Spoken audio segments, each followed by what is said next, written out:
As the President of the United States departs the White House for the Capitol, the State of the Union has evolved from a quiet constitutional requirement into a high-stakes televised battleground. In February 2026, the tradition faced a new fracture. While Vice President J.D. Vance and Speaker Mike Johnson waited at the rostrum, key opposition members like Senator Chris Murphy refused to attend, hosting a People's State of the Union elsewhere. The immediate stake is no longer just the legislative agenda, but the survival of the address as a unifying national ritual. With the 2026 address clocking in as the longest in history at over 105 minutes, the event now serves as a platform for radical policy shifts, including proposals to replace the modern income tax system with foreign tariffs, directly challenging the existing economic order. The mandate originates in Article 2, Section 3 of the Constitution, requiring the President to, from time to time, give to the Congress information of the State of the Union. George Washington set the precedent in 1790 with a brief speech of just 1,089 words. However, Thomas Jefferson effectively silenced the event for over a century, believing the throne speech style was too monarchical. He began the tradition of sending written messages instead.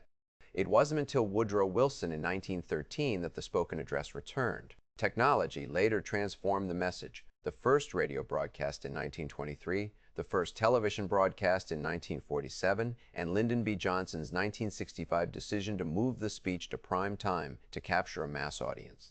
What was once a technical report to legislators is now a global media production. The modern State of the Union operates on a rigid set of protocols designed to ensure government continuity and maximize political optics.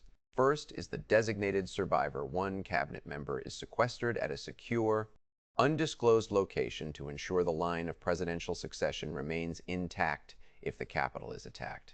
Second, the 20th Amendment, ratified in 1933, permanently shifted the delivery date from December to late January or February to align with the start of new congressional terms. Third, the introduction of Sputnik guests, ordinary citizens seated with the First Lady, allows the President to humanize complex policy. Finally, the role of the cabinet has shifted. Whereas positions like the Director of Central Intelligence once held cabinet rank to ensure direct access to the President, that status is now frequently used as a political lever during transitions.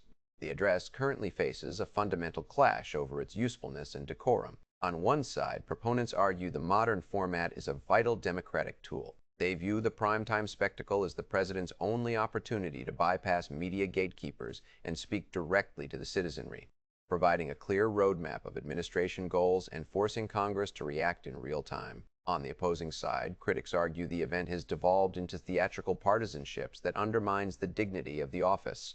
They point to escalating breaches of protocol, such as the 2009 "You Lie" shout, the 2020 ripping of the speech transcript, and the 2023 booing of the President, as evidence that the event now deepens national division rather than providing an objective assessment of the Union. Looking forward, the State of the Union is expected to fragment further into competing media realities. We are likely to see an increase in counter-programming where opposing parties don't just offer a response, but host simultaneous rival events to split the viewing audience.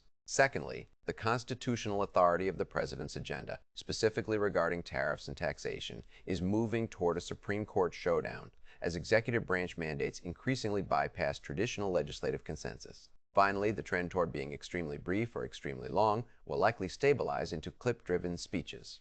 These are designed not for the audience in the room, but for viral sharing on social media, prioritizing sound bites over substantive policy reporting.